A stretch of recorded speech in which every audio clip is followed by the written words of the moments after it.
Sleep.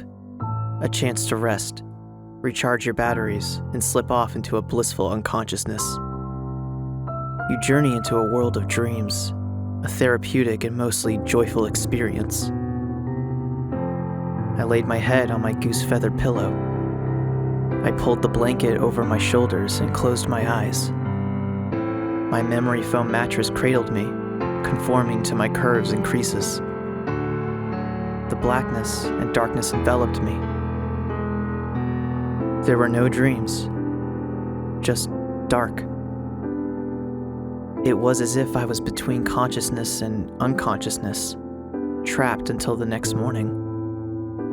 I awoke as I usually did, my body weak and my eyes bloodshot. I looked down to see new scrapes and cuts covering my arms. I struggled to pull the covers off of me. The weight was too great. Finally slipping out from under her blanket, my feet hit the cold, hard ground. My knees creaked as I stood up, and my feet were sore like I had run a marathon. I limped to the bathroom. I looked in the mirror. The dark circles under my eyes were nearly black, the veins in my eyes vibrant and plump, pushing as much blood as they could. The sight of myself disgusted me. Thankfully, I work at home and wouldn't have to see the disgusting glares or snide comments of the public. I wrapped up my robe and made my way to my desk. I moved empty takeout carts and nearly spoiled leftovers. I was used to the smell. They didn't bother me anymore. I rustled through my papers and drafts, trying to remember where I left off. After half an hour of searching, I found the coffee-stained ramblings of a madman. I opened up my laptop and started to write. I have been in the same routine now for nearly a year. Before this happened, I was a well-adjusted college graduate. I got a job right out of college, working for the most prestigious newspaper in the entire city. I was social and friendly. More importantly, my family was proud of me. It all changed when I volunteered for an assignment overseas. It was a piece about ancient civilizations, and there were reports of a discovery in the Middle East. Apparently, it was groundbreaking stuff, possibly a missing link in time. From the moment we landed, I had a feeling this wasn't going to be like other stories. A jeep picked us up and drove us, 6 hours into the desert. The site was enormous and filled with hundreds of people. From archaeologists to microbiologists, they all marveled at the unearthed structure. They took samples, poking and prodding the delicate foundation. I made my way around the camp, interviewing each head researcher and gaining insight into their discovery. Finally, I spoke to an enthusiastic archaeologist who was eager to answer my questions. He offered a tour of the structure. Hesitant and concerned, I accepted. I was willing to do anything to get the full story. We walked up the scaffolding. Each step we took, the wood creaked and cracked. Taking my first step into the building, I felt an energy or intensity shoot through me, like a lightning bolt. Each muscle tightened, the hair on my neck stood up, and a shiver went down my spine. My focus was drawn to every gust of wind, sand sliding down the bricks or insects scurrying away. There was an opening that led to a tunnel. It was pitch black. The archaeologist switched on his headlamp and walked in. I waited for a moment, going back and forth on whether I should go in. Before he got too far, I rushed in trying to catch up. As we got further in, the temperature dropped to at least 50 degrees.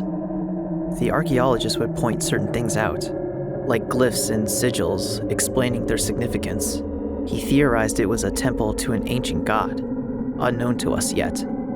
He would speculate, but insist that he didn't know for sure. We reached the center of the temple. Strange markings and glyphs lined the walls. On the floor, you could make out the bloodstains from the sacrifices. The altar was a deep red, almost black. I examined the altar, curiously staring at the markings. I lightly placed my hand on them, gently wiping the dust from it. It's not like I could read it, but it gave me a connection to it.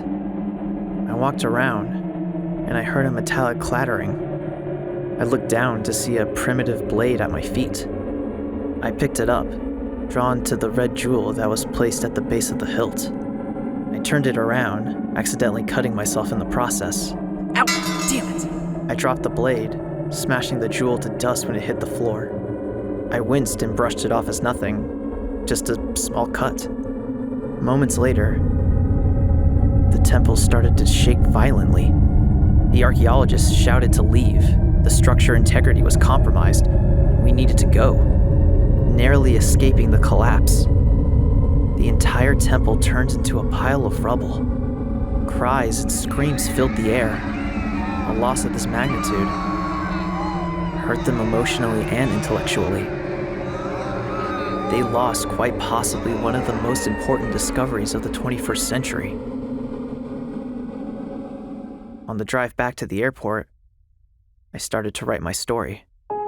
I was fascinated with the history and intricacies of what they discovered. I wrote over 30 pages on it. When I got back, I placed the article on my boss's desk. She was ecstatic, frothing at the mouth and savoring the opportunities she saw before her. I was proud of myself. I became the face of the discovery. I was living in the spotlight, television and radio interviews for weeks. As the weeks went on, my sleep cycle was becoming more scattered, then non-existent. My coworkers and family noticed I looked tired and worn. Concerned, they intervened. I vigorously fought them, explaining that I was fine. Once it was all over, I could get some sleep. Once it was over, I couldn't get to sleep. I was irritable and angry all the time. Several weeks of this, my family abandoned me, and I was fired after an incident involving another coworker. I went from an all-time high to my lowest of lows. Now I'm an antisocial hermit. I eat terribly, drink ungodly amounts to sedate me. I took up smoking to stay awake, on top of the mountains of medications I'm prescribed. My life is a mess. I know it's killing me, but at this point I'm too tired to care. It's all becoming too much. I've had enough. Either I want to die or fix this. What I'm doing is not living. I called my doctor and explained the situation. He said I'm far beyond his help. He referred me to another doctor.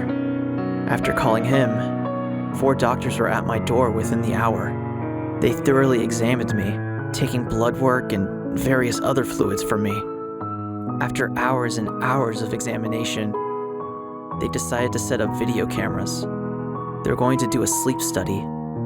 I was instructed to do exactly what I do before bed. The sun began to set, and like a stampede, the doctors left. I did as they said. I took my medication and drank more than half a bottle of vodka before I was even ready to lay in bed. I tried to tire myself out by racing around my apartment. After about 15 minutes of running, I laid down in bed and drifted into the darkness. I felt like it couldn't have been more than an hour, but I woke up to my room trashed. There were holes in them and all the mirrors were broken. I looked down to see bloody and dusted fists. Confused, I called the doctors. They came over and grabbed the cameras. They hooked the camera up to their laptops. For the first few hours, it was normal, until it seemed as if I was having a seizure. I was shaking and convulsing wildly. My body rose from the bed, at least 5 feet in the air. I suddenly dropped, quickly recovering and landing on all fours. I started to trash my room, destroying anything I saw. Something drew my attention, and I looked savagely at the camera. I crawled over, staring directly into the lens. My eyes were not my own, and I tilted my head curiously. A jet black film came over my eyes. I let out a deep and sinister laugh. The only words spoke were, I am free. before I leapt out the window of my 12th story apartment.